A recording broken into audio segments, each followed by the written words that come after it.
இன்றைக்கு மதுரையை சனாதனத்தின் மையமாக மாற்ற பார்க்கிறார்கள். சனாதன அரசியல்வாதிகள் மதுரையை இன்றைக்கு குறிவைத்திருக்கிறார்கள். ஒவ்வொரு சாதியாக சாதி சங்கங்களை அணுகுகிறார்கள். சாதி உணர்வுகளை திட்டமிட்டு பரப்புகிறார்கள், தூண்டுகிறார்கள். சாதி பெருமைகளை பேசுவதை ஊக்கப்படுத்துகிறார்கள். உனக்கான ஜனநாயக உரிமைகள் என்ன என்பதை சொல்லிக் கொடுப்பதற்கு பதிலாக மதவெறியை தூண்டுவதும் சாதி வெறியை தூண்டுவதும் எவ்வளவு ஆபத்தானது, தீங்கானது என்பதை தயவுகூர்ந்து எண்ணி பார்க்க வேண்டும். இது நான் யாருக்கு எதிராகவும் அரசியல் நோக்கத்தின் அடிப்படையில் பேசவில்லை. நான் தேர்தலை பற்றி தேர்தல் நேரத்தில் மட்டும்தான் சிந்திப்பேன். இப்போது கூட ஊடகவியலாளர்கள் கேட்டார்கள், நீங்க எல்லாம் எலெக்ஷன் வேலை ஆரம்பிச்சிட்டீங்களா, எப்ப தேர்தல் அறிக்கை எழுத போறீங்க?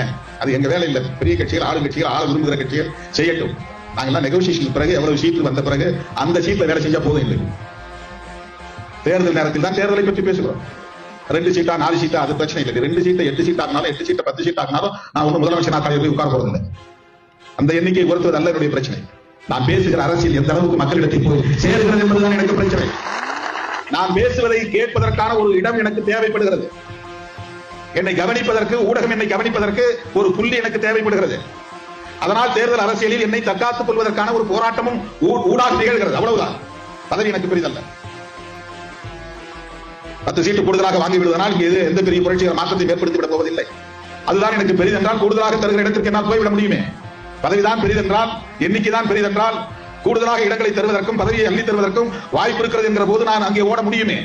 இவ்வளவு விமர்சனங்களையும் தாண்டி திராவிட முன்னேற்ற கழகத்தின் தலைமையிலான கூட்டணியில் திருமாவளவன் நீடிப்பதற்கு காரணம் பதவி ஆசை இல்லை என்பதுதான், பொருள் ஆசை இல்லை என்பதுதான்.